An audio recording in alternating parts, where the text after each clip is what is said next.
So, for those watching the video version of the podcast, it's Closer to Indigo by Maria Koropecki. I'm holding the book up here. It's a beautiful purple to violet.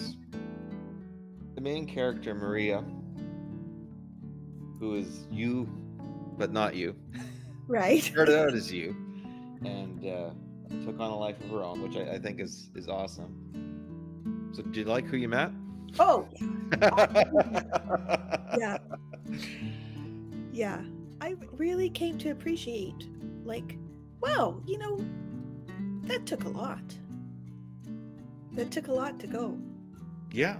I think just committing to it and it bearing down on you, getting ready, getting on the plane, switching flights, getting on that train, getting off the train and going, okay, it's one foot in front of the other. And like, do you just follow people or how do you know which way to go? Yeah. They have a couple of things. They have signs. They're blue. They're this color blue. And then they have a yellow seashell on them, like the big wave. So that's one way. And they also have these pillars, cement pillars that are about 2 feet tall. And they have that emblem on them. So you look for the pillars and they're every, 500 feet or something. I don't know. Depending on where you are. But there are times when you're on the Camino and you're like, I haven't seen a pillar in a while and there's no one else coming. And there was one time where I was like, I went the wrong way and I had to double back. Yeah. Sometimes people will call out to you, like neighbors, the people who live there on the Camino. They're like, you're not going the right way. They'll call out to you and you're like, what? Okay. Well, I guess, would you be considered a pilgrim when you're walking this? Oh, yeah, so sure. Pilgrims must have a certain look about them. I mean, geared for hiking and backpacks. Yeah. Did you have poles? No. No? Do you wish you had poles? At one point, only at one point. If I had gone on like the 800-kilometer stretch, I would have needed the poles. But there was only one time where I really, it was like this steep incline and rocky, very sort of lots of pebbles. And my friend was with me at that time and she had poles. So she lent me like one of hers. So that helped. But otherwise, had I trained with them, it would have been a different story. But just bringing them, like never using them before and then taking them on the Camino probably wouldn't be a good idea either. So at the very end, what is the climax in terms of the hike itself? Oh, well, the main place that you're heading towards is called Santiago de Compostela, and there's a big cathedral there. Oh, okay. Yeah. And this pilgrimage route is like 2,000 years old. So people have been doing this for 2,000 years. So you can imagine.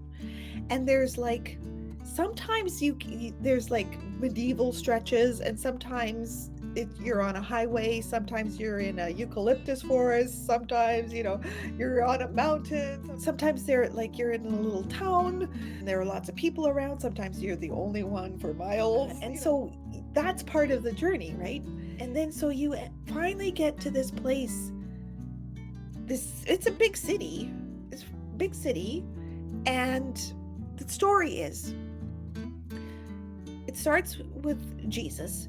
And Jesus had disciples, 12 to start. And one of them, his name was James. And after Jesus died on the cross, the disciples went off into the world to spread the word. And so James went to Spain. He was martyred, but his remains were brought back, and that's their relics in the cathedral. Okay, yeah. So that's part of the religious side. Mm-hmm. But if you're not religious and that's not your thing, that's okay. Like pilgrimage is like just the walking in nature for a month or 2 weeks or whatever. Like that's it. That's its own church, right? So you, Yes. you Yeah. can take whatever you want. You can make it spiritual. You can make it an adventure. But in this context, the original context is religious. Yeah. So you're going for that sort of completion of this journey, and it's like I guess it's a release. It's like this, wow, have you ever read The Alchemist? Yes. And you know how there's like the guy who owns the crystal shop, and he talks about going on his pilgrimage to Mecca, but he just talks about it, he never goes. And this is like, not only did you talk about it, but you did it. And so there's a certain kind of like satisfaction and fulfillment of like, oh, like doing this journey, like, wow. So there's a celebration. It's very sort of, all of a sudden, like even all those blisters on your feet or whatever, like, all of a sudden you're like walking on air, It's really amazing, the transformation that happens on this journey.